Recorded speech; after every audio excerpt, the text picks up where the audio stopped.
Hello, I'd like to call the second committee meeting for the Water Transition and Evaluation Committee. It's October 7th at 7 p.m. Welcome all for being here tonight. Let me walk through the agenda quickly, and then we'll get to our business. We're going to review the minutes from our prior meeting, and I welcome any comments you have on them. And then the real meat of tonight is to review the current rules and regulations of the water company. And the folks from Environmental Partners will walk us through those individually and tell us a little bit more about some details around them. And then we'll get into a little bit more about next steps associated with that, but that's going to be the bulk of tonight. Then next we'll talk about a little bit further some of our committee members' tasks that we had already discussed at our last meeting, but I'll make some appointments in terms of some of the subcommittees. We'll talk about some future topics that I have in mind and want to get your feedback on that. Certainly, we're happy at that point to entertain any comments from the public. We'll talk and hopefully iron out a couple of next meeting dates for us over the course of the next month or 5 weeks or so, and then we'll adjourn. Sound good? Yep. Great. So let's first look at for the approval of the minutes. Now, I sent to the committee draft minutes from our last meeting. If you don't have them, I'm happy to provide you with a copy. And I wanted to get any feedback you had on those minutes or any changes you felt were appropriate. I was okay with them. I thought they looked good. Didn't have any changes. Dick, were you comfortable with them? Yes. Okay, great. Do I have a motion to accept the 9/25/19 minutes? I move that we accept the minutes from 9:25. Second? Aye. All those in favor? Aye. Opposed? Great. Thank you very much. Our first minutes are in the books. Very exciting. Okay, so let's hop into the next topic, which is the meat of this evening. And I'm going to invite our friends Mark White and Ryan Trahan from Environmental Partners to join us in the front here. And just to give you some context of what we're going to be discussing tonight. So clearly, we'll need to deliver to our ratepayers as part of the transition the rules and regulations that govern the system. Now, Aquarian's had these in place for a number of, obviously, for as long as they've run the system.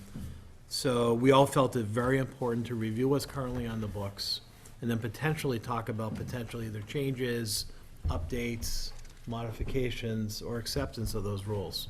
So the process is going to be somewhat multifaceted.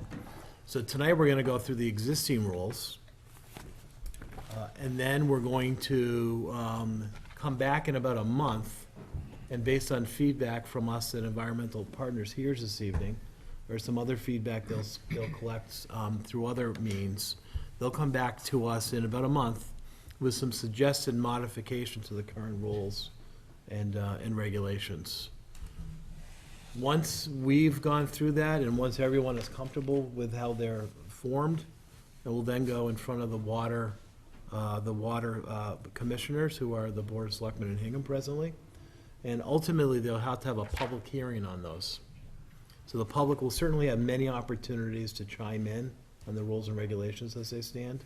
And then lastly, there is that public meeting, at which point you would assume that either they'll be accepted as is or modified based on public comment. Sound good? So that's really the process associated with it. So what we're going to do this evening is actually walk through the existing rules and regulations now. Aquarian needed to file that with the DPU, and was done in November of 2018. Now, I'll be posting these online. We should have our Hingham website up and running hopefully this week, where we'll be posting all the documents for those at home that want to follow along. And we'll have these, again, up and running as soon as possible. And there's a few folks in the audience, I have copies if folks want to follow along. So feel free to come on up and I can provide some copies. Do you mind passing those out as well? Thank you. Can I get a copy? Oh, yeah, I'm sorry. Here. Anyone else need a copy? Thanks. Great, I think, great. So I'm gonna turn this over to Mark White and Ryan Trahan, again, of Environmental Partners, who's the town's transition consultant engineering firm that's helping walk us through the transition. So they're gonna walk us through these rules. Okay, thank you, Jim. Good evening, you all, again. It's been a matter of 6 days, or what was it? No, last Monday, a week ago last Monday, we got together. And, last time we went through basically providing you an introduction into the DEP business plan. As Jim has explained, we're effectively going to be doing the same thing with the rules and regs, and highlighting areas of the existing rules and regs that we see as areas that are either requiring policy decisions or areas where they may be, might be useful for us to reformat them, reorganize them so that they're more germane to a town-owned system. As Jim mentioned, these rules and regs get updated over time. The most recent update by Aquarion was in November of 2018.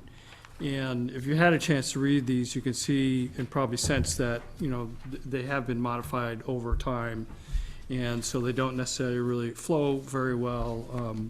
And in some places, not really, the information within them isn't really accessible to people, users who need to find information. So this is our opportunity to really, clean it up and make it good. We talked about, broad schedule last time as well, and as far as the rules and regs are concerned, the objective is to try and have rules and regs in sufficient shape to take them to the water commissioners / Board of Selectmen around mid-December.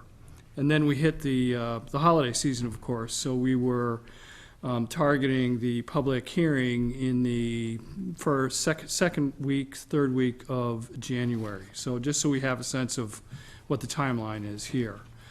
We are working on a draft of regulations for you that we will review in about a month's time, and I know that Jim has on his agenda here for us to nail down a couple dates for the next couple of meetings.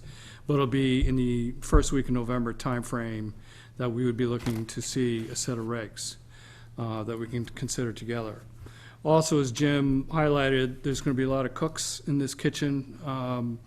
As we develop the regs, there's going to be legal issues that need to be evaluated, policy issues that kind of fall into the domain of either the town administration or the water commissioners, but several areas that are going to be important for you as a community to put your say into. So with that, we'll start going through the regs kind of section by section. And everybody does have a copy of the regs? Okay, good. So last time you did not get a chance to meet Ryan. Ryan and I both work very closely together. He and I are the ones, just by way of background, who have run the entire Eastham water system project that has so many parallels to what's happening here in Hingham. So anyway, and we literally sit side by side. So we talk all the time. And,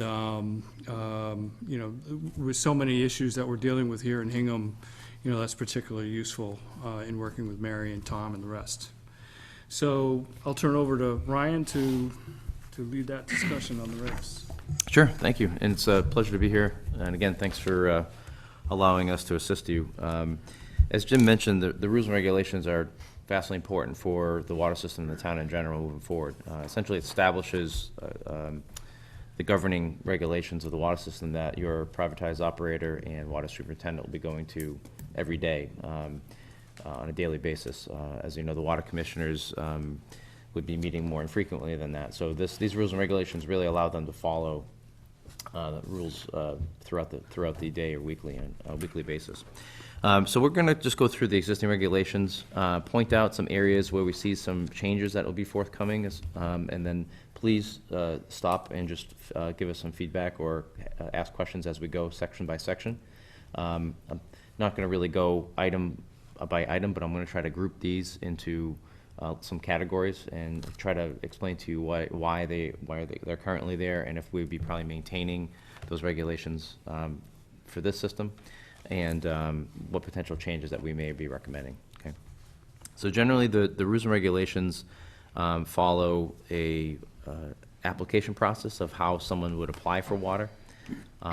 They would be establishing rules for how water system is usage is charged and how the meters are read, where meters can be stored, who owns the fire hydrants and how they're operated and maintained, how billing and payment is handled, how people receive a bill and how often and how frequent, who's responsible for theft and liability of meters and other water system appurtenances, water conservation and the program for water conservation, and then obviously establishing a rate structure and service fees of essentially what people actually charge for water, and for any other services like seasonal water, meters get changed out, twice a year for seasonal customers. Okay. So just starting to tackle and just literally tackling section number 1. Most of the first couple sections of Aquarian's regulations refer strictly to just defining what some terminology is. We've looked at this and said it's a good start. There's a section that we're probably going to be adding up front here that sort of helps the town decide what the purpose of them having the water system is. And then also adding some different references to Mass General laws as a municipality versus Aquarian being a private company, and how their responsibility is to the Department of Public Utilities, whereas the town doesn't have the same responsibilities.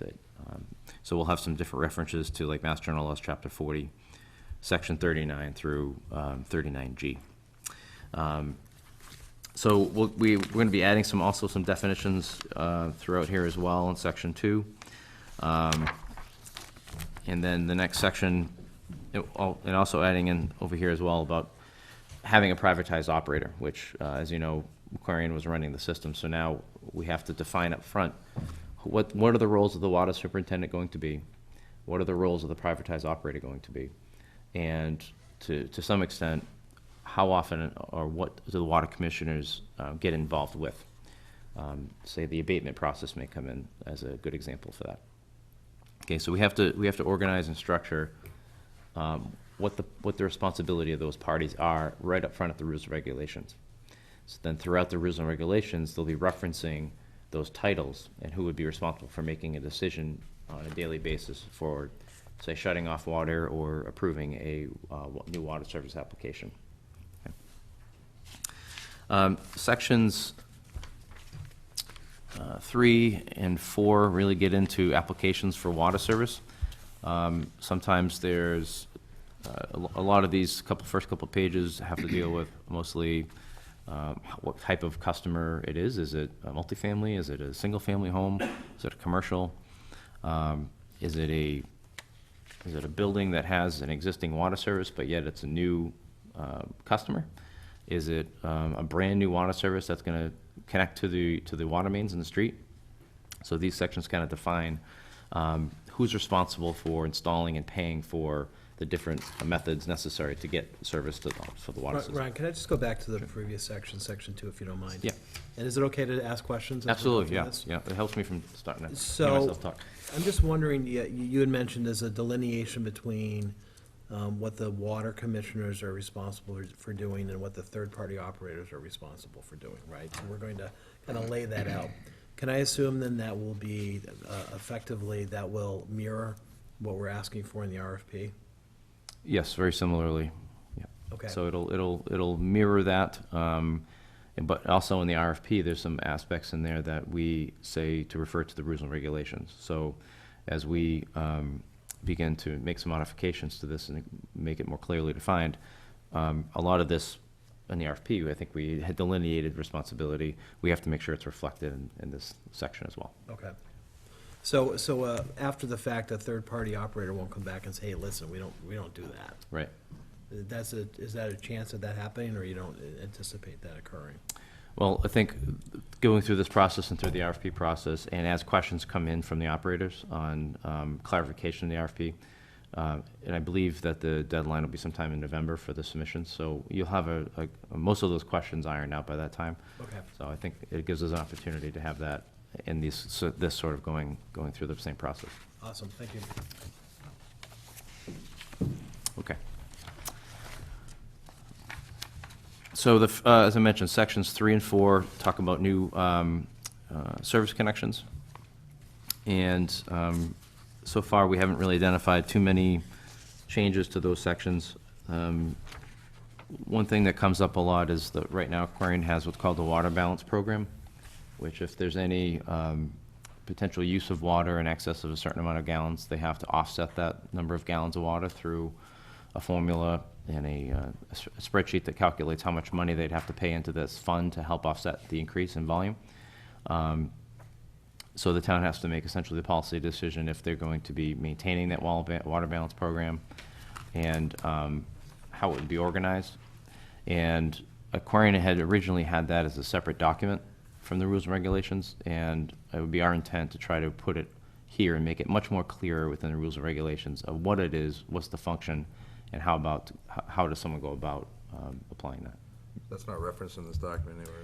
I see it referenced in the back a little bit, but it wasn't, is it defined in It's the a- adult There is body? reference made to it, but But it's not, not defined. right. Yeah, yeah, we feel like we can do a much better job having an entire section just on that.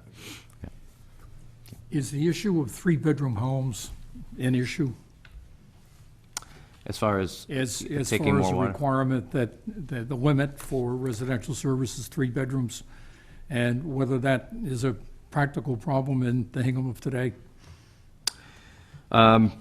I'm not sure if I can comment on that right now, just not knowing exactly the wattage volume of shortage situation. But will have to be some policy implemented on the number of gallons that they would be looking for to credit to the water balance fund. I think it's around 100,000 gallons, which would be a much larger development, a commercial development that would have to apply.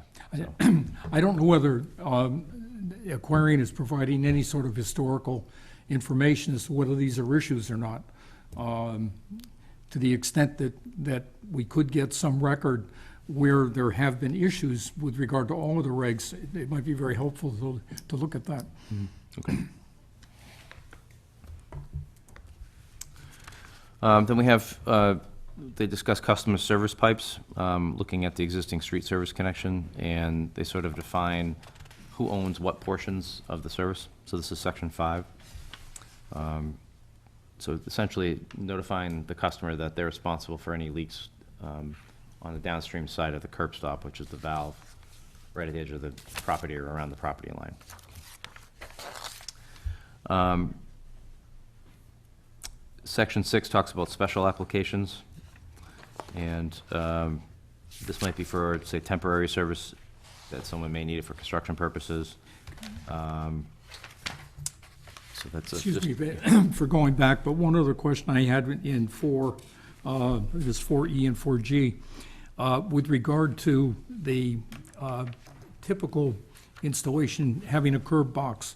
I live in an old house. I don't think there is one. Could you give us a summary as to the practicality of our water main? Are there, generally speaking, curb boxes throughout Hingham? Or in the older homes, there is none? Exactly where do things stand? My understanding that there's, every house would have a curb stop and a curb box. It may either be paved or hidden or buried under grass or I don't know exactly every situation. But in my understanding, that's typical for a water system. It could just be buried under about a foot in your grass or your lawn. But as far as a new service connection, obviously, anything coming from the water main would be connected with a corporation, come over to the side with a new curb stop and a new line run. And most of the time, the meter would be placed in a basement or essentially heated storage space. It can't go to a crawl space or something that's not heated because the meter can fail.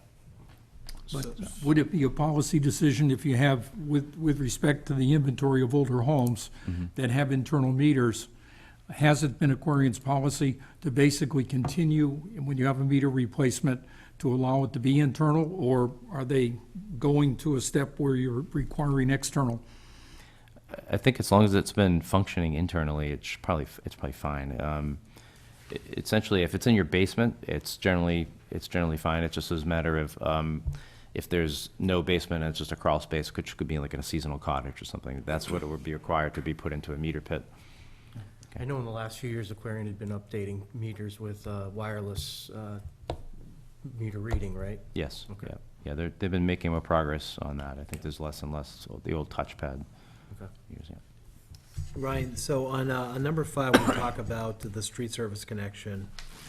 Now, do we talk in here about, and I'm sorry for not remembering, that it's the customer's obligation to maintain the pipe from the connection to the house, right? Yes. Now, historically, I think Aquarian had offered insurance, or someone had offered insurance to folks. Have we kind of talked about what's happening to that and who will be picking up that potential business? Yeah, that's a really good question. I'm familiar with the service insurance plan that they have. I forget what they call it, but for a few bucks a year, if there's Right. anything that happens to your water service between the corporation stop and the house, then they would pay for it. And so I'm not aware that there's been a discussion on if or how that insurance program is gonna be carried forward. It is it's basically a business, element of Aquarions. Right. I am familiar with 1 or 2 municipalities that have carried similar programs.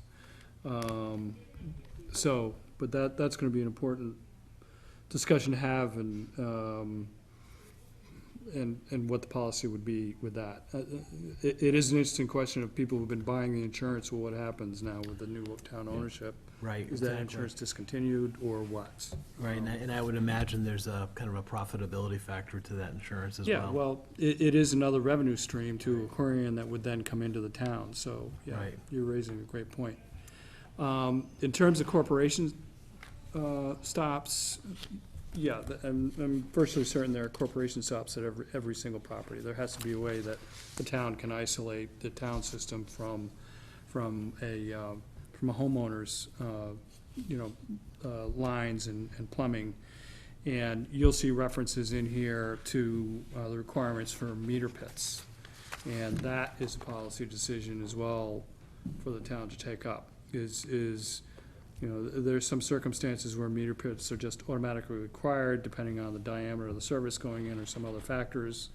There's some towns that say meter pits everywhere. Usually, they do grandfather meters that are already inside people's homes, even if they're electronic read. As Ryan says, if they're functioning properly, they're not forced to have to go back and replace those, as Ryan said. But, the devil's gonna be in the details as we go through this here, and we're gonna be hitting these kinds of, little issues as we go along that just really need to be clarified. Right, because clearly we want to avoid burdening a homeowner with additional expenses Correct. Right. because of a regulation that we're. Right. Nor changing protocols that have been in place for 10, 15 years, where, Right. I don't think the town is looking to make any of those kind of dramatic changes, going forward. It's gonna be more important that they operate the system for a couple of years, see what the customer experience is, what the administrative experience is, and then, implement changes. Which is another important point for you all to recognize, is that regulations are always dynamic. They're always getting updated over time. So, we'll of course do the best job, all of us, that we possibly can. But as time goes by, we're gonna see a need to have to, refine things a little bit here and there. And that's just a matter of practice with running these water systems. And the advantage to having a municipally owned system is that there's a significant public opportunity to do that. Yep, Yes. Yeah. yep. As And opposed it's to in the the- town's control. Right, exactly. No longer DPU Right. Okay. exercise. As far as the insurance question goes, I don't know of any municipality, with all the rules and regulations that I've worked on, that have offered insurance through the rules and regulations, whether it's through your private insurance carrier or not, but I don't Okay, know if municipalities want to get involved in that. all right. Are there any best practices or laws governing the accessibility of a water shut-off at the curb? And do we have a problem in Hingham, with the maintenance of those shut-offs in the event of an emergency? Generally, the customer ownership starts at the service line at the back of the curb stop. So the town would own the curb stop. And generally, if a service is being replaced or water main's being replaced, they would replace the line all the way up to the curb stop and then connect to the homeowner's service line. Right. As far as accessibility goes, most of the curb stops are probably either paved to grade in a sidewalk or a driveway, or could be buried a couple inches below a lawn. So generally, I think the town or water company is responsible for maintaining access to that. They have records, they can find them fairly easily. So that's not a known issue in Hingham where shut-offs can't be located, there's damage done because the line is leaking, or? Not, Just trying to not think that I about know. the responsibility of either the town or individual homeowner for the shut-off. I think we could talk about hydrants soon, when we get through here, about the responsibility of maintaining access to hydrants. That's a good question that we'll talk about, but, okay. So item 8, I think that takes care, item 6 was just talking specifically about special applications. So say someone's building brand-new Derby Street shops or something, and they need thousands of gallons of water. This regulation is just saying, hey, you have to apply for it like everybody else, and if it exceeds a certain volume of water, you may have to apply for the water balance program. Okay. Item 7 is liability for charges, essentially just saying you're a customer, any water you take that is read through the meter, you're responsible for, and you're liable for those charges. Section 8 establishes essentially the minimal charge in the type of billing. So, for example, most everyone's read quarterly, some customers are read monthly, and that's just stating the fact, and there are some service charges that are charging each of the bills. All those rates and fees are established at the back of the rules and regulations as of right now. Is that typical for water to be charged on a quarterly basis? So the old, probably about 10 years ago, so Mass DEP started pushing everyone to quarterly billing. And now probably about, I'd say maybe 75% of the towns and cities are starting to move towards quarterly billing. Some are still doing it, some annually. And is there typically, I know with our light bill, we get a discount if we pay early. Do you know if you've seen other water utilities doing the same thing? Is there an advantage? I guess there would be a cash flow advantage, but. Yeah, it's a good question. It's something to consider. I haven't seen it too many times, to be honest with you. Okay. Great, thanks. Section 9 talks about locations of meters. And so there's different definitions. Sometimes, like, different towns have policies on, say if you have a multifamily home, does each unit get its own meter? Does the building just have one meter? So there's certain policies like that that have to be established. It comes up more than you realize when you're running a water system. Like single-family residential construction, essentially it has in here how it should be installed in horizontal position, the distance above the floor that it would like to be, that the operator should like to see that installation. If the meter has to be installed outside, it lists the types and the type of pits that have to be required, or a hot box, which is an above-ground structure that's heated. If you get to have a larger meter, there's confined space entry issues, and which gets expensive with equipment that's required for someone to access a pit that's underground. That has to be properly vented. Then talk a little bit about commercial construction. And as of right now, Corian does bill some of the commercial customers monthly. Okay, so it's usually some of the larger water users get billed monthly, just to not only help them spread out the charges, but also, again, help the town have some cash flow.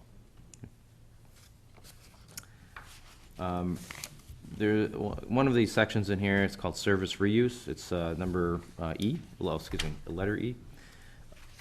You could have, say, a restaurant in a commercial building that's been there for, say, 30 years, and then they go out of business, and someone else comes in, and they may want to put a department store in. Well, a restaurant uses much more water than a department store, so there's a policy in here of, you have to be notified of a reuse in commercial property, because the meter size would need to be changed.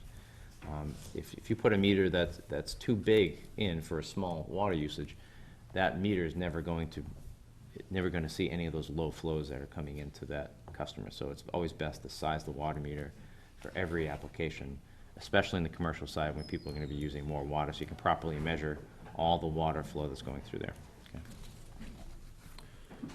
Okay. Sorry, just a logistical question.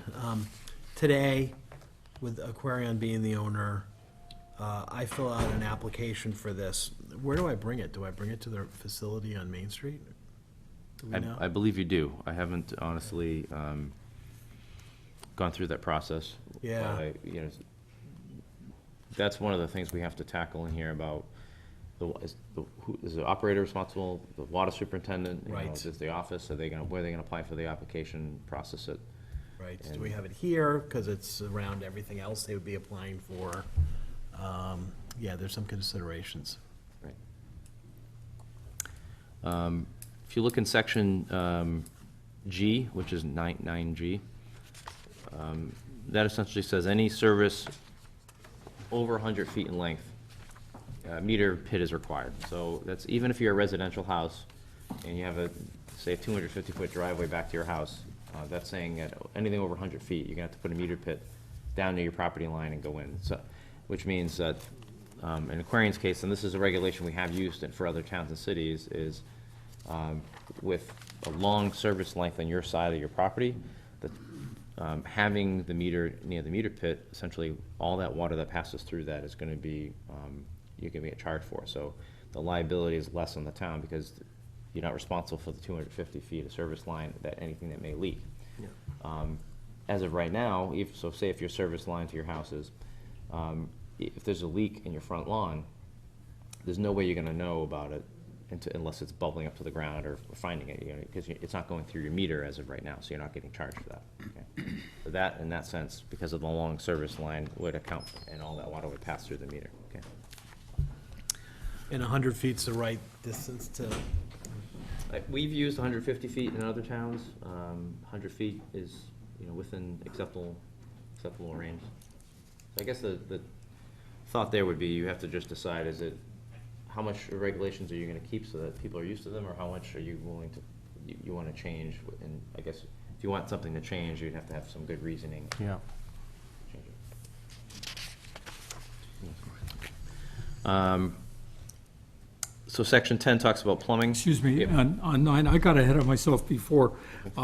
Shouldn't there be some wording in 9A? It says, unless otherwise approved by the company, all meters must be installed in an approved meter pit. Shouldn't there be some sort of grandfathering language? Because it would seem to me that the regulations that the town is going to adopt ought to take into account where things stand now. Yeah, I think maybe we enter the word new there, because I take that as single-family residential Whatever, construction, but, so, yeah. yeah. Yeah. Because I think, I haven't been part of a meter replacement program that, unless it was in a location that was having issues with freezing, or we found the meter to be dysfunctional or frozen or anything, we've kept the same use. Yeah. 'Cause in order to change it and redo all the plumbing would be much more costly. Any other questions before we move on? Okay. Section 10 talks about plumbing work. This is just stating, Aquarium was stating that, hey, anytime you're doing plumbing work, we'd like to make sure that we're at least notified if it has anything to do with the water system. They don't want to make sure nothing is being done that would essentially violate the rules and regulations. There's backflow prevention issues and laws, and if any new plumbing is installed that could be detrimental or have any backflow into the water system, they need to know about that and make sure that it's signed off for and not, they don't have any cross connections. Well, what's the role of the plumbing inspector? I mean, if you got a good if you need a backflow preventer, you're gonna go to the plumbing inspector to get the permit, right? Yeah, this section could be the company's way of saying, of having some voice in the plumbing inspector's process, I guess. Okay. So that, Which this would could make be- sense, but this makes it sound like Aquarium wants to come out and look at it. And now you got the plumbing inspector, another person to coordinate. Right. That's just kind of a hassle, you I know? think this could be alleviated now that it's a town-owned system to some Okay. extent, yeah. There could be instances where issues like this, or when we're talking about service reuse, where there's a change in use of property, that there is some kind of trigger as someone's coming in for a permit with either the building department or the plumbing department, just to make sure that there's kind of a connection with what's happening with the water system. It doesn't need to be a sign off, but at least some trigger that at least lets the town know that there's something happening at a property that may have implications Yep. on the water system and the regs. So, kind of connecting those two processes together within the regs here is gonna be a good effort. In this section, we might add something in there about how the internal work on the public water system plumbing for your house would have to be done by a licensed plumber in accordance with all the Massachusetts plumbing codes and town building codes. Yep.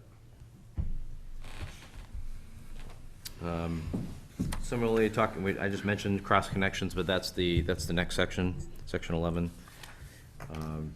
So there's times, obviously, you have an irrigation system that has to have a backflow preventer. Obviously, some of the larger commercial customers may have a fire booster pump. So there has to be certain devices that are in, so to prevent any cross connections or backflow preventers. When you say irrigation system, you mean people who use a private well? Where Yes. that water could cross-contaminate? Yes, and there's Well, even, yeah, Even the regular water, Yeah. even your regular water supply needs a backflow, right? exactly, yeah. Okay. Because that, sometimes, I think when some of the irrigation companies come out and blow out your lines or something, and I know they're going the opposite direction, but you just never, want to take a chance. Okay. Section 12 is damage to meters. Essentially, telling the customers they're responsible for the meter that's installed for their home or building or business. The town would be responsible essentially for replacing that meter on its regular maintenance schedule. Obviously, the meters have usually like a 10 to 20-year life cycle. So this section's just stating that essentially, hey, the customer's responsible. If anything happens, or you try to take it out, put it in reverse, or flip it upside down, or put a magnet on it, there's all these tricks that people try to do to save. Don't do it at home. Don't try any of that. But Just say magnet? yeah. Strike that from the meeting minutes, please. Exactly. Similar to section 13, they have some meters or have different, for example, you could have one master meter for a building and have sub-meters for each of the tenants, so there's ways that you have to kind of come up with a policy that would either allow multiple meters or not allow them. Sometimes it can be a hassle with billing, so you have to take that into account. So we have to see what the pain threshold is for allowing multiple meters for one building. While in the meter section, should there be a section which talks about policy with regard to replacement of meters? Is it the objective of the town to end up with remote reading on all meters? And if so, should there be some sort of a statement which indicates what the policy is? We can add something in the operator RFP. It does state the frequency of meter replacements that has to happen on an annual basis. So, but there should be something in here that should allow the town to come in, or the operator to come in to replace that meter and what they're responsible for. I don't know whether other towns and companies do that or not. Yep, they do. Yep. Some are better than others, but as far as replacing them when they're supposed to. Let's see here. Section 14 talks about meter tests. If Sometimes there may be, customer may say, hey, that water charge is way too much, there's no way I used all that water. With today's technology and the type of meter system you may be inheriting, you might be able to print out a graph of water usage. Some of the older meters, you may have to go back and pull it out and go run a bench test on it and see how accurate it is with putting different flow rates through. So that's just saying that sometimes the residents may be responsible for that meter test. This section also talks about the installation, inspection, and replacement of meters. So this outlines that the customer has to allow the Aquarian Inn to do a replacement or access the meters. Section D talks about that, the accuracy of the meter and how, at what point they would adjust the bill if it was over-registering or under-registering. This gets into a little bit about, we'll talk a little bit more about the abatement procedures, how I think it, obviously the public abatement process through a municipality is much different than a private company, so that's one of the main topics that we plan on discussing or modifying to these regulations.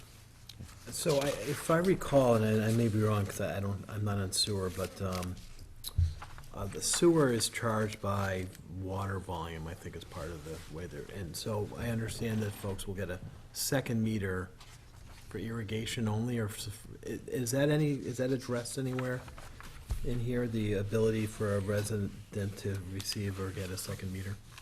That's addressed in the sewer use regs. Okay. Because what they do is our sewer bill is calculated based on water usage, but if you have an irrigation system, that second meter that serves the irrigation system is deducted from the volume, the overall volume. So theoretically, you're only being charged for what is truly domestic use, not irrigation. So there really isn't a need for that language in these regulations. Because as far as the water company is concerned, anything that goes past your meter, you're responsible for paying for. Does a customer have to pay an additional fee for a second meter? The installation of a second I meter? have one, and I don't recall having to pay for it. Okay. But, I mean, that's another policy decision. Does the town pay for meters, or do the property owners pay for them?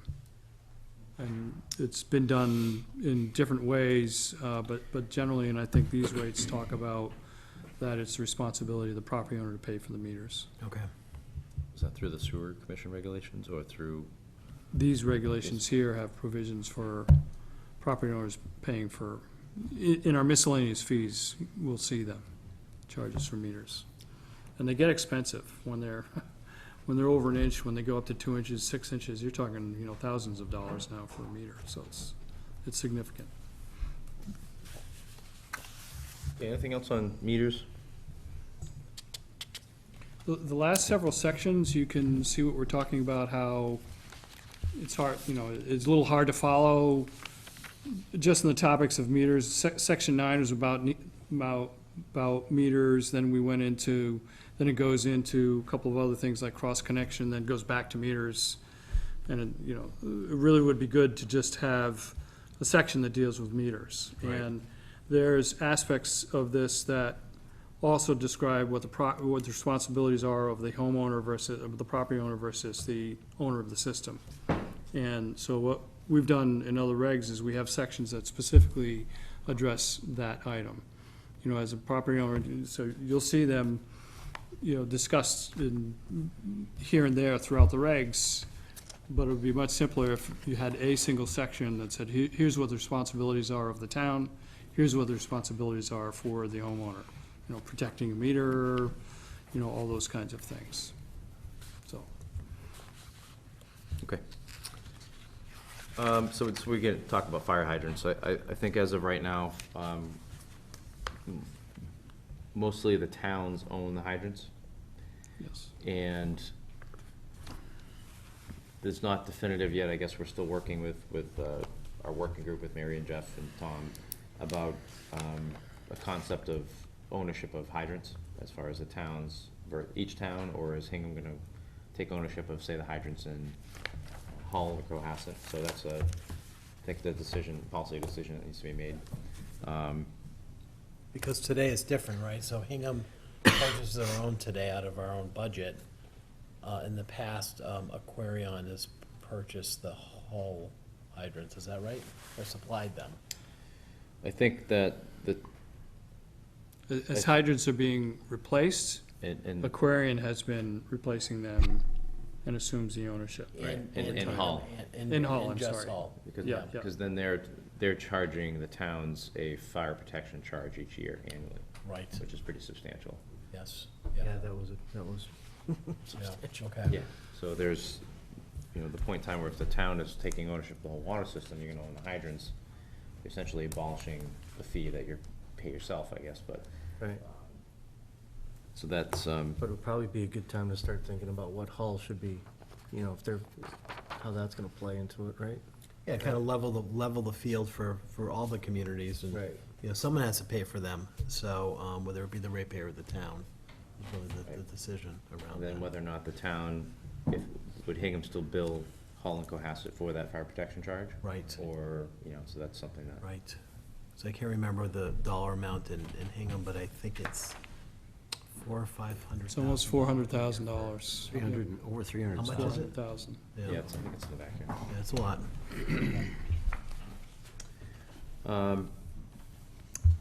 This section gets into how the use of fire hydrants for taking water, you know, for obviously fire purposes.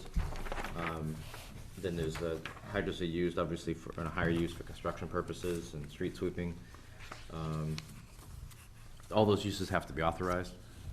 There's a section here that talks about unauthorized use, and I think, you know, Hingham says that they'll be prosecuted to the fullest, Aquarian says they'll be prosecuted to the fullest extent of the law, but, you know, typically there's a way that you could fine them for using water that's unauthorized, especially connecting to something without a backflow permit. I think, though, that there's some need for recognition in looking at the RFP. I think it's contemplated, I believe in the current draft, that the water company is the one that would be responsible for maintenance of the hydrants, notwithstanding who owns them in Hingham. And you've got a difference, at least at this point, in Hull. And I don't know whether there are any fire hydrants in Cohasset. And if you looked at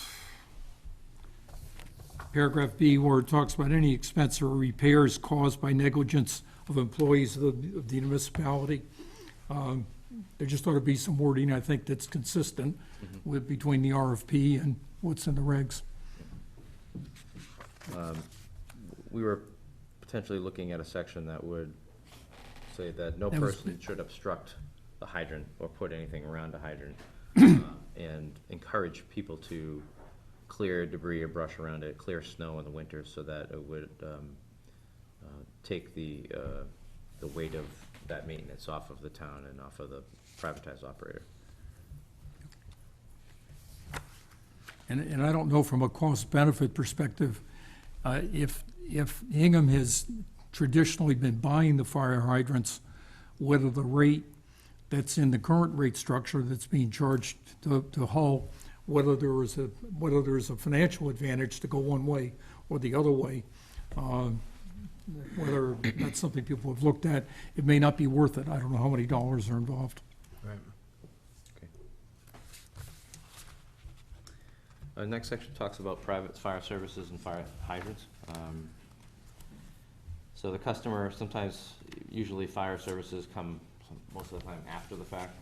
So say if there's a water main going down the street, a new business goes in that needs, or even some of now the residential buildings being installed, need fire protection, they most likely need a dedicated fire line. And the entire cost of that is usually borne by the applicant or the customer. So that section 16A discusses that.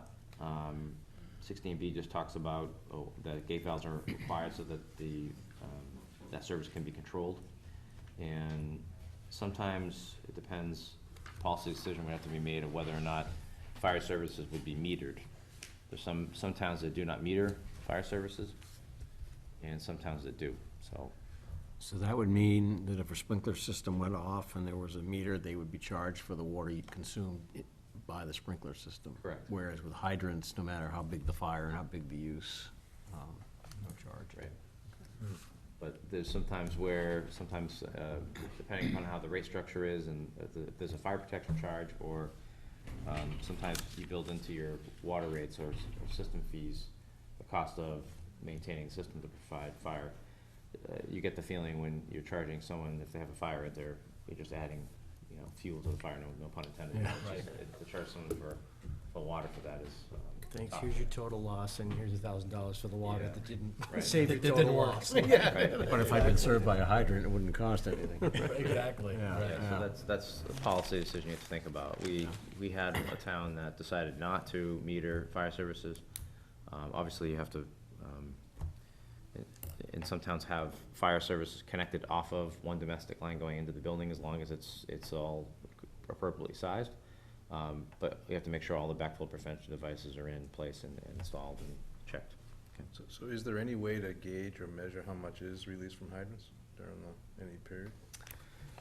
If it's large enough, I mean, if someone just opens it for a couple minutes, you're probably not gonna notice it. You can estimate, based upon some of the computer programs we have in modeling. But if you really had like a 4-hour fire, just from all this, there's a computer program that sort of runs the water system. It's called the SCADA system. You can estimate by the trend lines on how much, say, a tank dropped, by the wells were on or off, how much water they're putting into the system, how much water was being taken out by demands, and just offset, sort of estimate. Hey, this tank dropped about 3 feet, that means they used about 150,000 gallons of water. So is that like some sort of a bogey in when the annual consumption? So is there any other bogeys in there besides hydrants? Like, is there anything that, I'm thinking of testing, like, so when they test hydrants, that's a fairly significant flow. right? Absolutely, especially flushing, which I Yeah. think is going on right now, or it was Yeah. a couple weeks ago, but, yeah, generally, when you have to submit the annual statistic report to Mass DEP, there's sections in there about metered usage, authorized unmetered usage, which is flushing, firefighting training, things like that, that you just do the best you can to Yeah. estimate how much you use. But David's bringing up a good point, that there is an inequity for, if you're on a property with a fire that's served by a hydrant and hoses, you're not getting charged, but Right. if you were to meter fire service just because you happen to have, or you have a sprinkler system, and it's you to do that, is that really fair? And that's why it's a fundamental policy decision that's made by the town.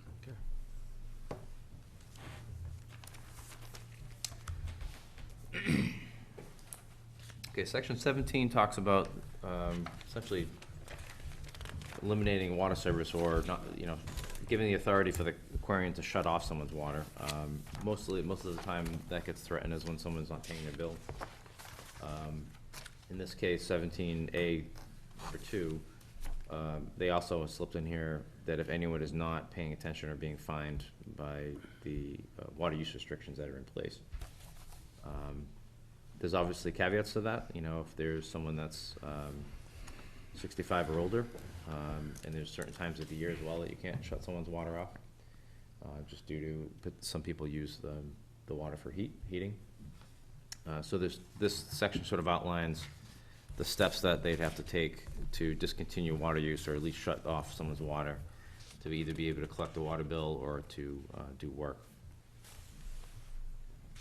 And are those governed by, what rules govern those types of protections for senior citizens? Is it the DEP, the DPU? Is it mass state law? What is that? Do we know? I believe there's an Executive Office of Elder Affairs at the Okay. state. Okay. And that's referenced here, so I thought that was I think it's a good, the section was written pretty well. Because I've heard feedback that people were worried that some of these protections would be eliminated if the DPU was no longer engaged. I Okay. think by law that we have to provide that. And most of the time, for municipalities, I mentioned that right at the start, is that there's other rules and regulations that govern municipalities and water systems that you would have to adhere to. That are referenced. that we will be References. adding as a reference. Okay. Well, Into these, in the revised rules and Many regulations. of them are referenced in here already. Yes, yeah. CMR 220, the general laws. Okay. I didn't see any mention here about transferring service from one owner to another when a house is sold, for example. This deals only with discontinuation of service to protect the elderly or sick. Are there rules that govern, how quickly a former homeowner has to settle up before transfer of ownership can be effective? Yeah, I thought it was covered before.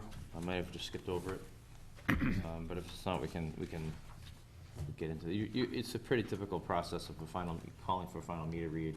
Yeah, it's like If it's with not oil in there, then tanks. we can, I'll write a note here.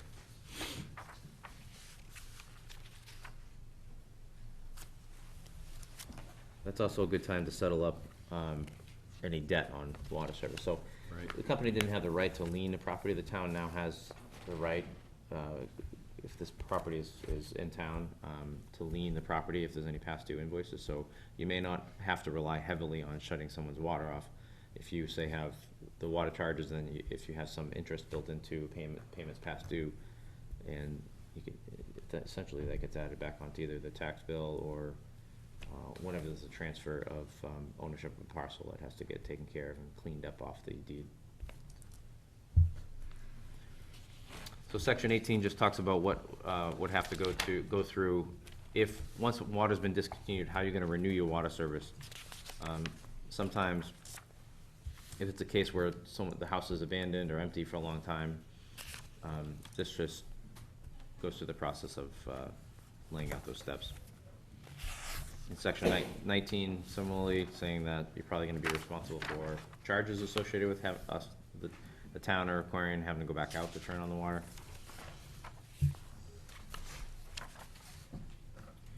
Section 20 talks about bills for water service. Essentially it's saying, hey, you need to provide us with an accurate address. So if say the guy gave you the wrong name or owner, and they've never gotten a water bill, that doesn't alleviate them from the responsibility of not having to pay that, even if it's gone through the meter. But sometimes you come across that when you have someone that owns property that's out of state, who's, say, a landlord or something, and they send it to an address of their trust, and, vice versa. Do you anticipate, or if you've thought about, will this, like, section 20, will that tie back to some sort of other document that talks about the whole billing process?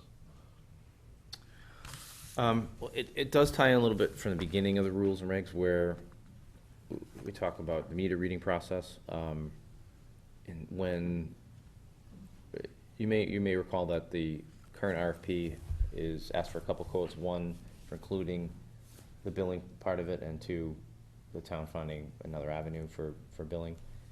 That would have to get sort of, once the town selects if the privatized operator is gonna do the billing, or if it's gonna be another third-party company, that would have to be reflected in the regulations as far as the process of who pays who and. Okay. Term of payment, so here, it just tells you that the bills are due 45 days from receipt. If there's any, let's see, disputed portion of the bill,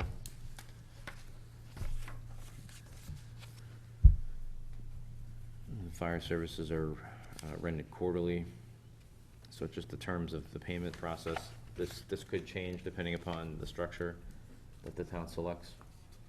But, I would assume that with all the changes going on, we want to make this as simple as possible going forward. And so with the thought of, revisiting this again, as Mark mentioned, a year from now or so, once you go through this process and you understand the cost of service study, I believe the town they would move forward with in the future after this whole transition, I think, could revisit some of these items. Did Aquarian use a third-party billing and collection service, or was it all in-house? And if so, does that remain, the facilities to do that remain with them, and we don't have that? Yeah, Aquarian's yeah. been doing the billing, and that will remain with them, short answer. So we would either have to subcontract with them for a period of time to do the billing, or find our own Well, mechanism? There's a couple options that town is exploring, one of which Ryan alluded to, that's part of the RFP for the system operators. They're including an opportunity there for them to do the billing on behalf of the town, but the town is also looking at the potential of doing it either separately contracted out entirely, which some water systems do. They will probably not likely take it on to do internally at this point, because there's a huge amount of data that needs to be, but what we do need to get is all of the data from Aquarion so that we know how to structure those bills regardless of who's doing it. So, and we've already made that request to Aquarion. Okay. That's gonna be a race against time to get that in place so that we can have accurate billing done at the time that the town takes ownership of the system. In billing history as well, you can imagine if someone challenges their bill, they want to look back at a year of data, I mean, that's a big Yeah. process, so that's already in the works. Do you know how the lighting company handles their billing? They do it in-house, and there are discussions with them about the lighting company's interest in taking over the billing for the water system. So those conversations are happening.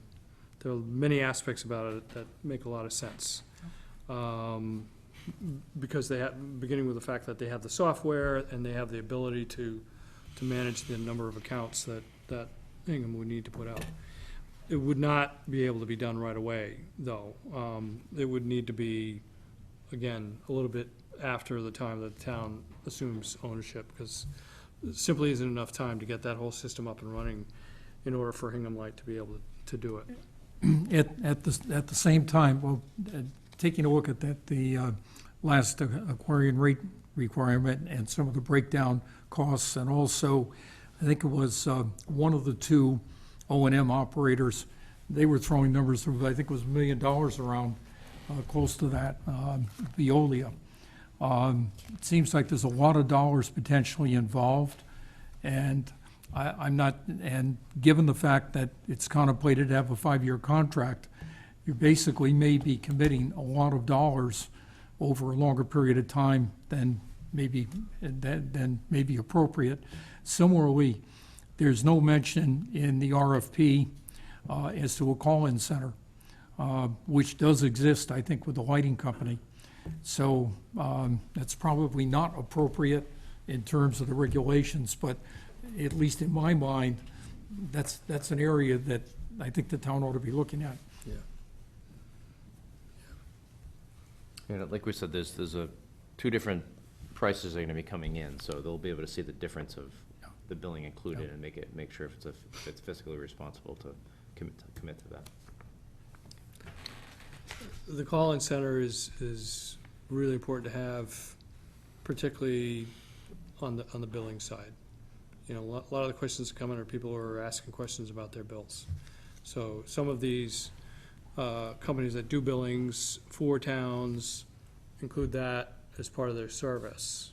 You got a question, I mean, whatever we do, there's gotta be a number that people can call and get a live person on there to help them support a bill. So whatever format that takes, you know, we need to hash that out.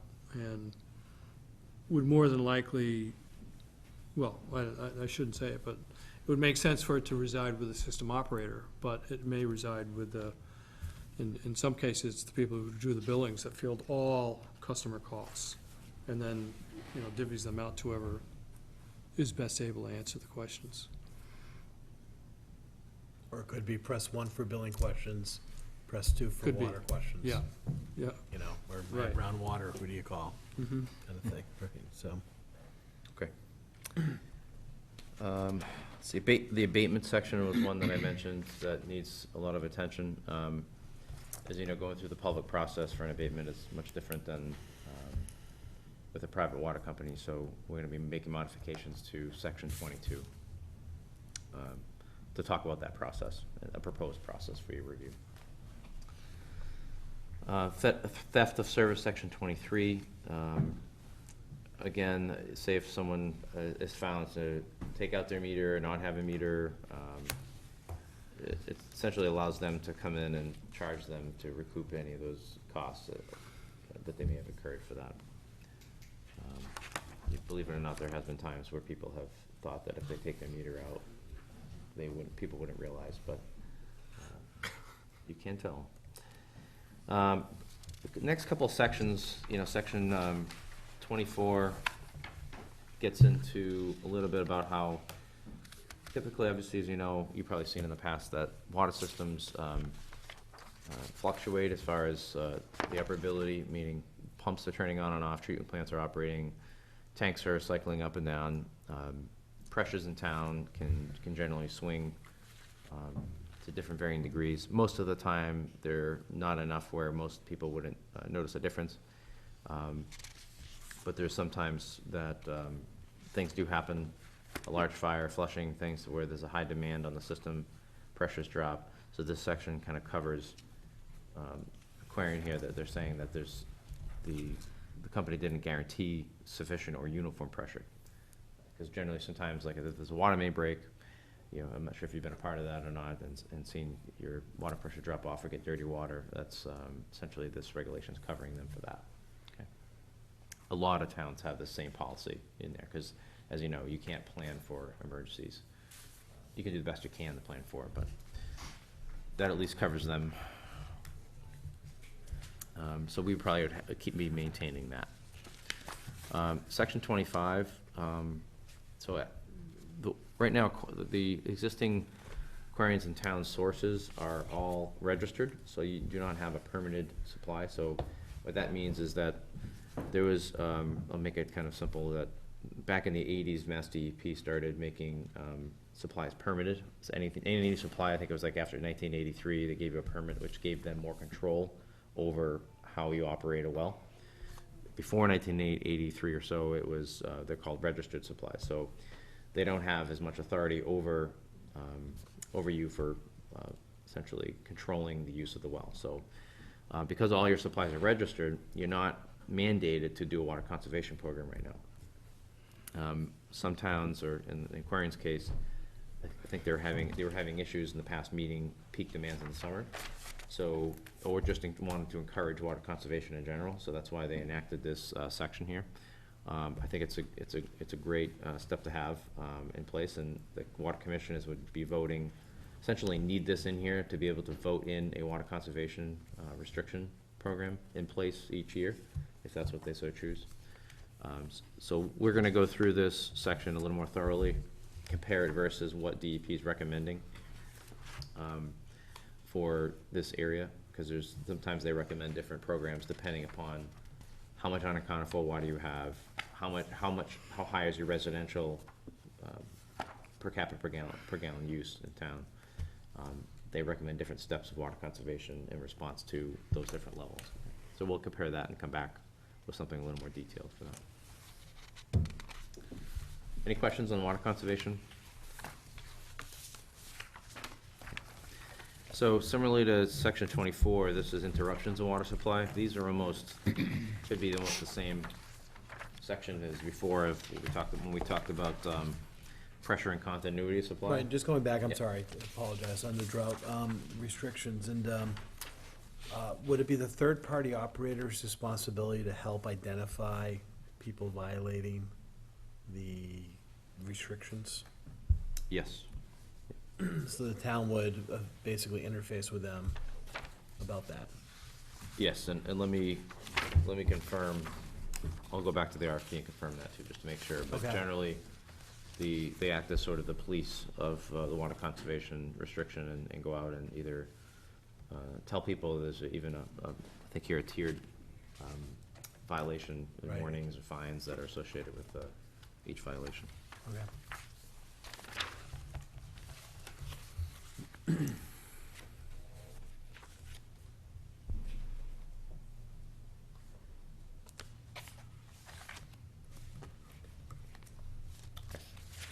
Good question, Jim. Well, actually, it reminds me of another question. The annual restrictions that are mentioned in part 1 here of Article 25 seem to be implemented every year regardless of what we perceive to be the conditions. Is that normal operating procedure, or is this sort of unique to Aquarian? Because I think it's kind of a hot point in town.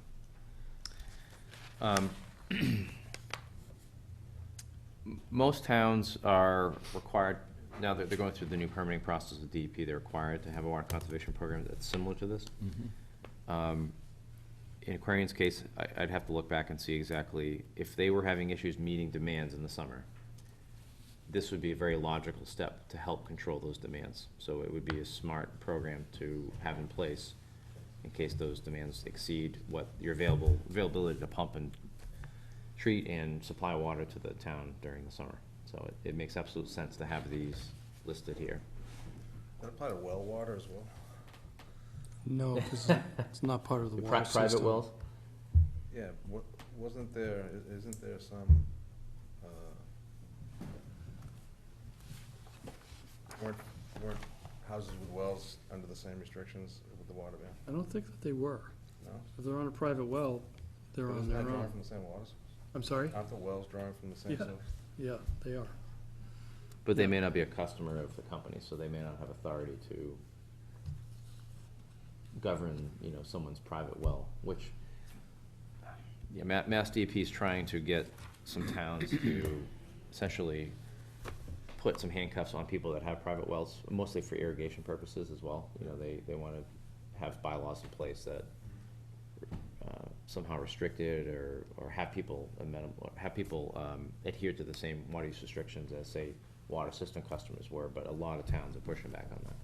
I don't know how you enforce a Right. well owner Exactly. or identify even if they're not following the drought restrictions. So so some well owners may be drawing their fresh water and that wouldn't be an aquarium customer, is that what you're saying? Yes. You make a good point. I mean, there's DEP's response to this is that they just try to go after the big fish. Like, you're pulling out millions of gallons of water out of the ground a day. Yep. A homeowner may be pulling out 200 gallons of water. So Yep. if they can help regulate people that are taking the most out, Yep. then, you know, so that's kind of what their process has been for that. I think some clarity is required about whether the restrictions are the result of inability to keep up with demand via pumping and infrastructure, or whether it's actually a supply issue, because I think that's two different issues. If it's a pumping issue, that's infrastructure. If it's supply, that's more conservation, in my opinion. So as a homeowner, I heard a lot of discussion about whether the restrictions are the result of one or the other or both. And I think we need to provide better clarity on that in town. Well, it can be both, to be honest with you, and most of the time, it's the ability for, so, whenever we do planning for a water system, we always plan for pumping on a max day, which is, say, in the summertime, say, just pick July 4th or something, with your largest supply offline, okay? Meaning it's down for maintenance or something happens.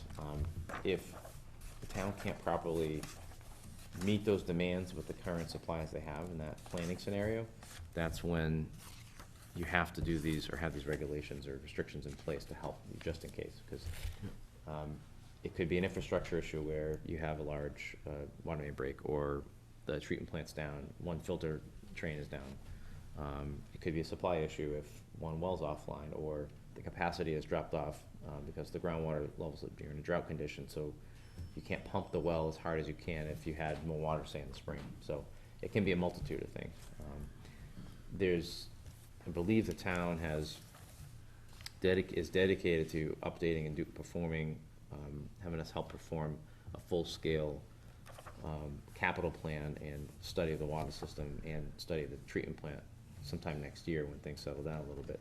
That's gonna tell a lot to help with the future planning and the current status of the system and the future planning of the system, how to respond to some of these potential emergencies. The whole issue of water conservation was born out of an issue where even though they have registered sources, there's a DEP Water Management Act permit that sets a threshold for the overall volume that can be withdrawn. And in 2014-15 or so, Aquarian was progressively bumping up against that threshold. And one of the areas that was causing that to happen was for unaccounted for water. or that higher unaccounted for water, there's a goal of 10% or less by DEP. This system was above that. I forget what the numbers were, 15, 16, 17%. So there was an administrative consent order issued that required the town, the water system, I'm sorry, to implement water conservation measures that prompted everything that you see here, not just for water use restrictions, but also drought issues and whatnot. And that was also the genesis of the whole water balance, program, where for certain criteria, there had to be measures and costs applied to new connections or large users that had to offset water usage to try and stay below the registered volume threshold. So it's, it is something that's, kind of a core part of the operations at this point. Unaccounted for water has been dropping, which is the good news. I don't think it's below 10% yet, but it's getting there. I think it's, 12, 13%, but until we get below the 10%, DEP is going to keep the pressure on to keep all of these water restrictions in place. Okay. Right?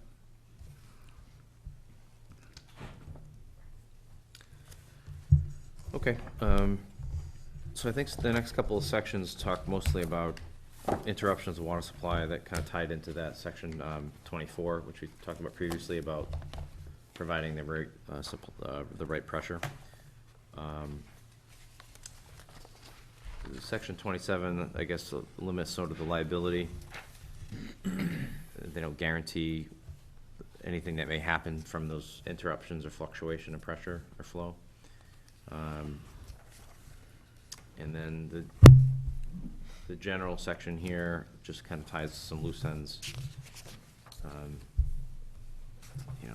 This dealing with, first one, for example, service pipes, meters, and fixtures shall be,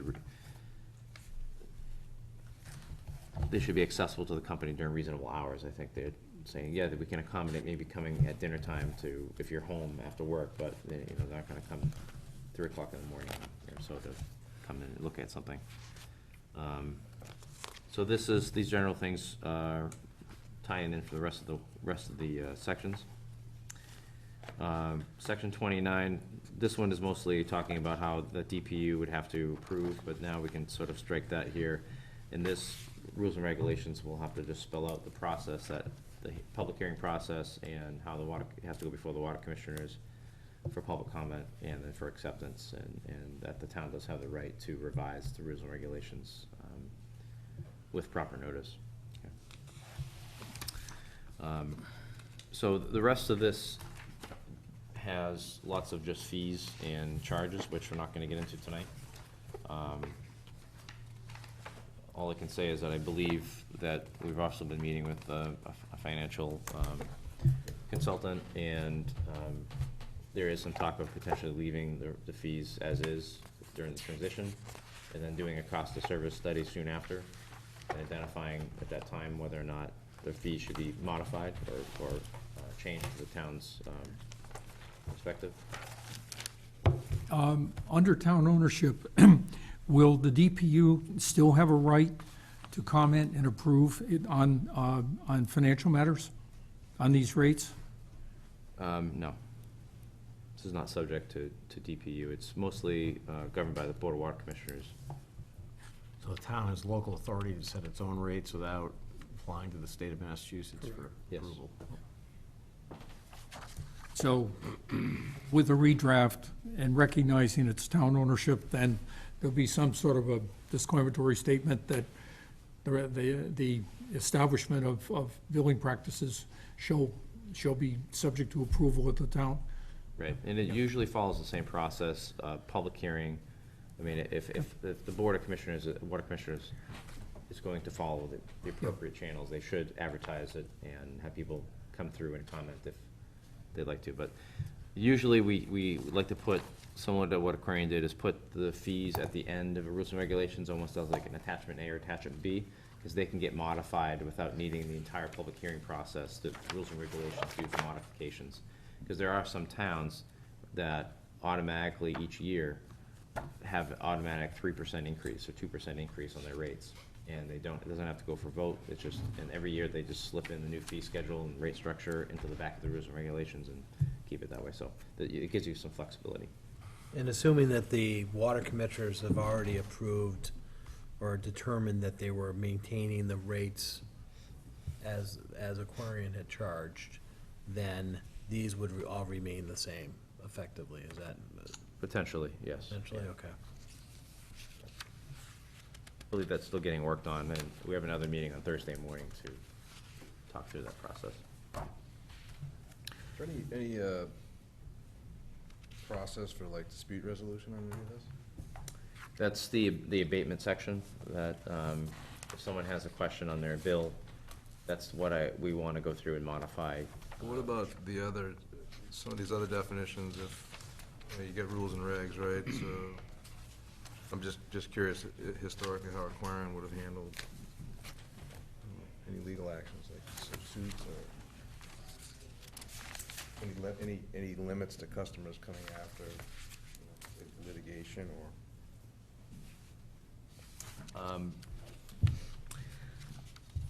Section 27 talks about they're not liable for any damage. I mean, there's been times where, say if a water main break, pressure drops tremendously, you turn a valve, you fix it, water turns on, you're gonna get a pressure wave, pressure spike, it can go in to someone's basement, they have old plumbing, could cause a leak. That's happened before. By them having that statement in there, they can always point back to the issue and hopefully cover themselves. I know you can't stop anybody from suing anybody these days, but, so I guess that's my best answer. As far as disputing or your bill, for example, on a very, there'd be a process in here about following protocol for going to the right person to start and then elevating it if necessary if you dispute your bill. There is gonna be a legal review done with the town's legal counsel on these regs, and that's gonna be an important point to bring up to them. There's something in the regs that Yeah, I'm just spells thinking, out what the again, limit of I'm not- liability is. The bill stuff's fairly straightforward. It's Okay. the- Right. I'm thinking contractors or homeowners doing stuff, Right. or either way, that Right. either they're challenging or the water company's challenging. How would you resolve it? Keep it, is it a uniform process, is it, I don't know, just throwing it out there to think about. I was trying to find the water balance program for Aquarian, which I couldn't find online. Can you comment on that in the sense that, I know some of us were aware of Linden Ponds and the agreement with Cohasset, and it's 4 or 5 years yet, I think, to run in their 20-year agreement. There was, I think, a discussion about a potential expansion. So if you're getting into some fairly significant volumes, are you familiar with what happens at the end of this 20-year agreement? Is there still an obligation to, for Linden Ponds to source water outside of that? Or is that agreement over? And is there then this looming problem that we may have within the town? Yeah, the water service to Linden Ponds is happening through a wheeling agreement Yeah. between Cohasset and the town. It's not part of the water balance program per se. But that is a specific issue that I have that we need to discuss. What is the arrangement as it exists today? How is it gonna carry into the town's ownership of it? I've yet to see the wheeling agreement itself, but, Cohasset theoretically is providing the supply to Linden Ponds because the Hingham sources didn't have the capacity to provide it, so that's how they get caught in there, but, that's a really important question, yeah, and we're aware that we need to be aware of that. And is there a need to be incorporating any discussion of that in the regs or not, is another question. A related one is, we don't understand yet how the fees are assessed in this wheeling agreement and how that's gonna get incorporated into either the rate structure or certainly into the water budget. So, there's a lot just in that topic that needs to be understood. But just the simple fact that the wheeling agreement right now is between Aquarian in Linden Ponds and Cohasset, not the town of Hingham. So there's already discussions, that's already known, and so there's already discussions about modifying that agreement and doing it into intermunicipal agreement. There's no assignment provision? I don't know. Yeah, I haven't reviewed the physical agreement itself, but. So that water, does that water pass through the water treatment plant? The water, So the way I understand it, is that whatever water Linden Ponds uses on a daily basis, the next day Cohasset pumps that water into the Hingham system. but, So they're actually, Linden Ponds is using Aquarian water. right. Cohasset's just pumping in that amount the next day. And that water that's pumped in goes through the water treatment plant. The water that's being pumped for Cohasset just goes into the distribution system, not necessarily, So they treat it themselves somewhere, so they pump it out of their pond, one of their ponds. Okay, so it intermixes with already treated water, basically. right? But your comment about can't find anything with the water balance program, it's exactly why we want to really expand that in the rules and regulations and talk about it and have it in one place. If that's a policy the town wants to continue to have, so. We need to put some work and have it in one location. So I just want to summarize, if it's all right, just on some of the key points that we're going to be working on towards. Just heading back, we wanted to make sure that there's more, the responsibility of the operator in town, water superintendent, water commissioners are all defined and established at the very front of the entire document.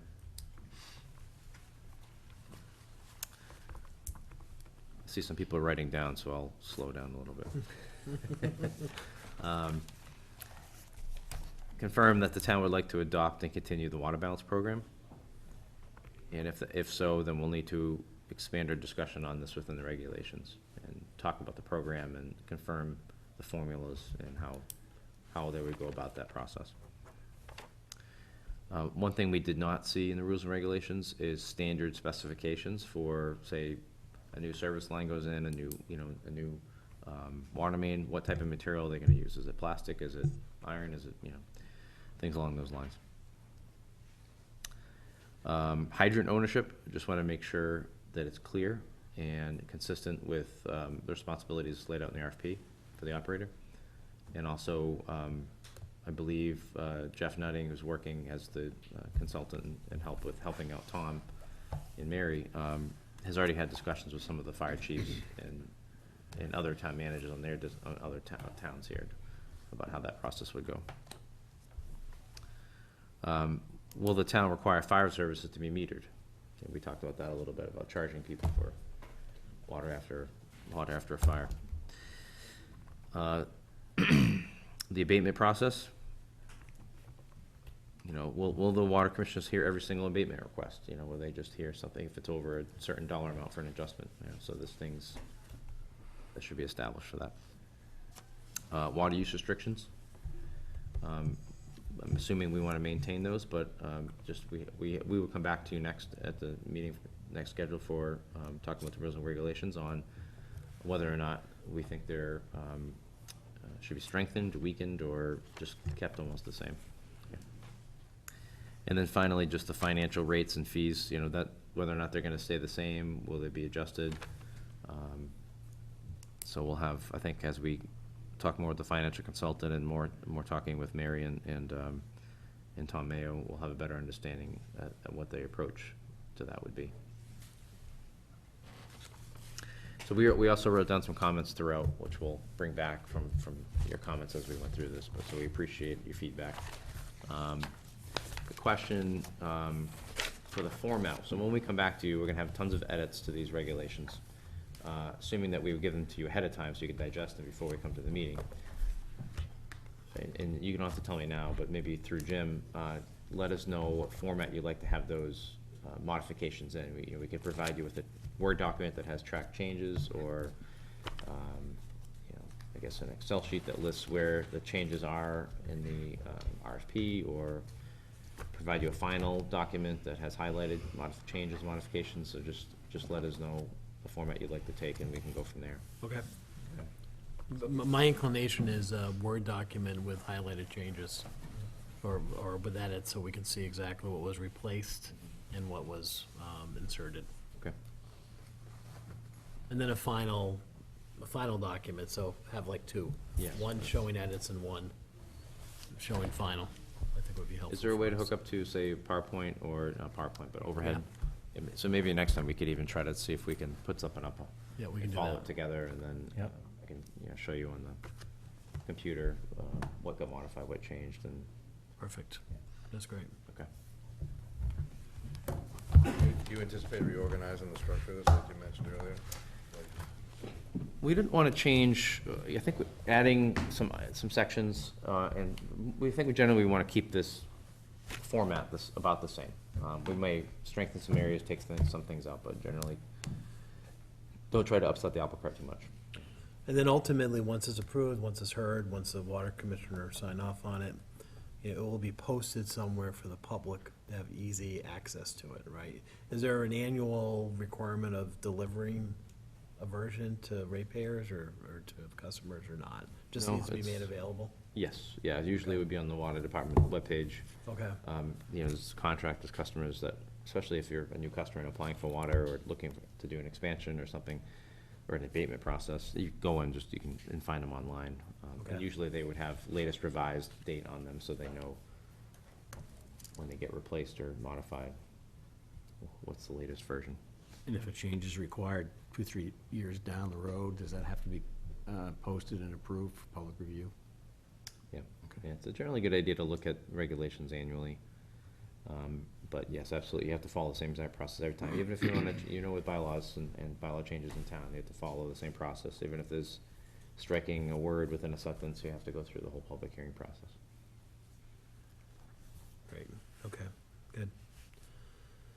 Any questions? So from a timing perspective, we're looking to review that in a month. Yes, yeah. Was the plan. And then, but in the meantime, and we'll talk about dates in a little bit, in the meantime, we have another project with you folks, and that's the DEP business plan.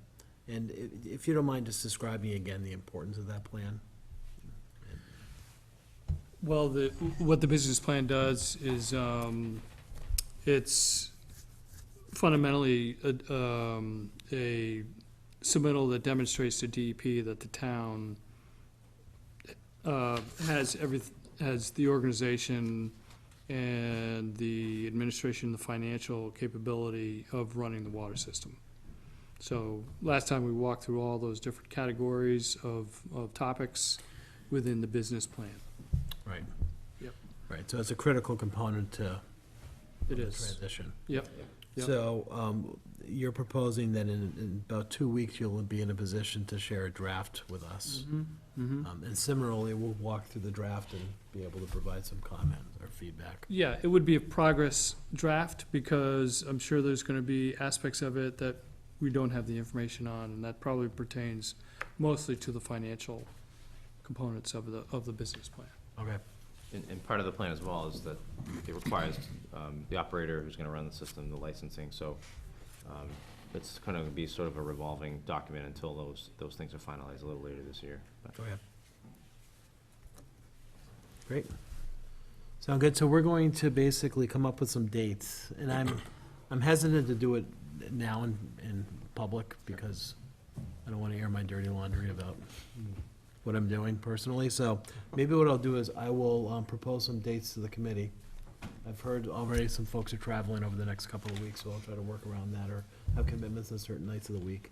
And I'll work with Mark and Ryan in determining a few dates. But think about is gonna be potentially be the week of the 21st will be our meeting for the DEP business plan review.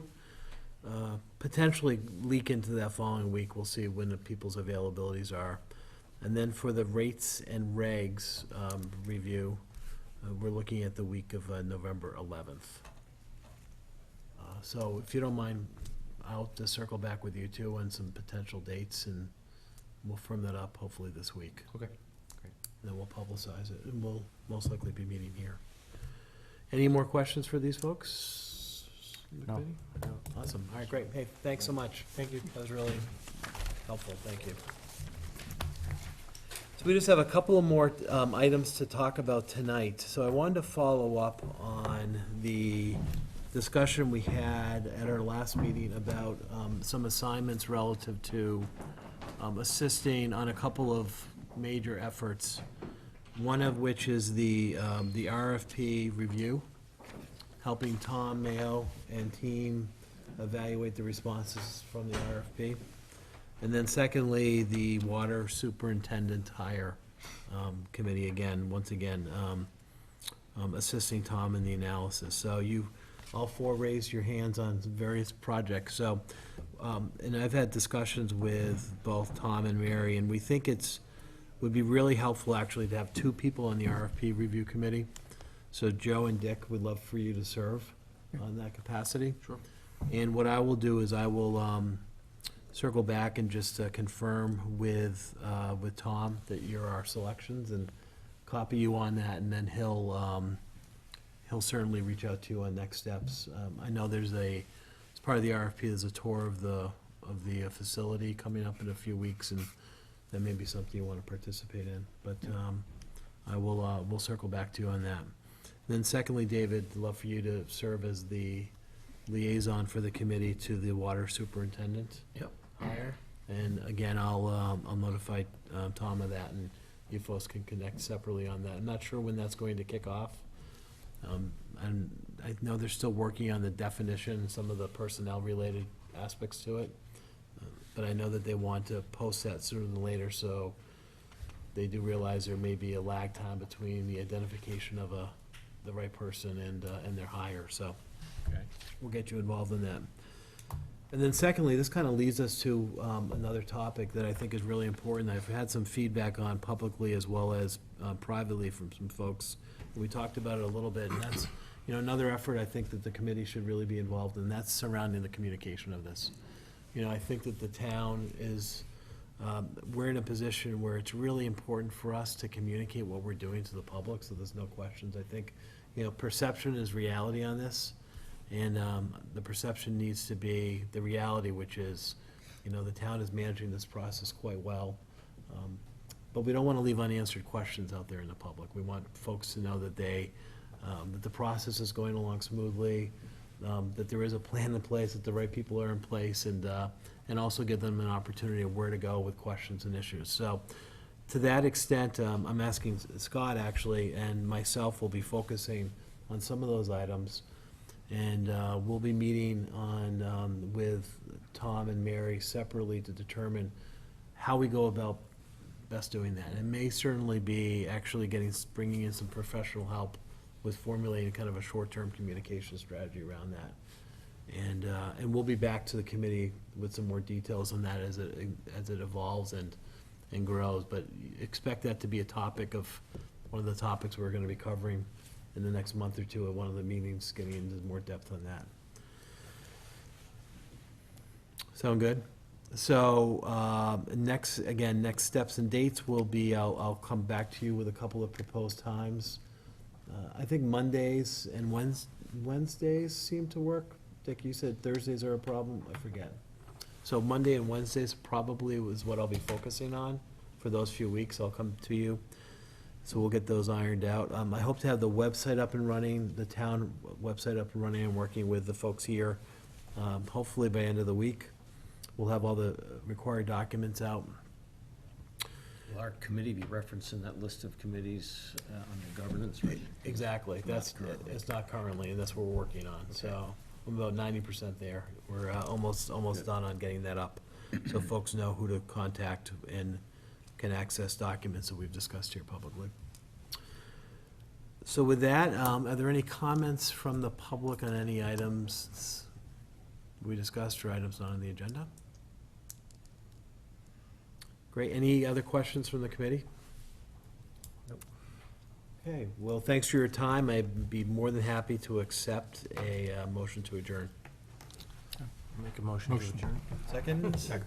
All those in favor? Aye. We are adjourned. Thank you all. Thank you.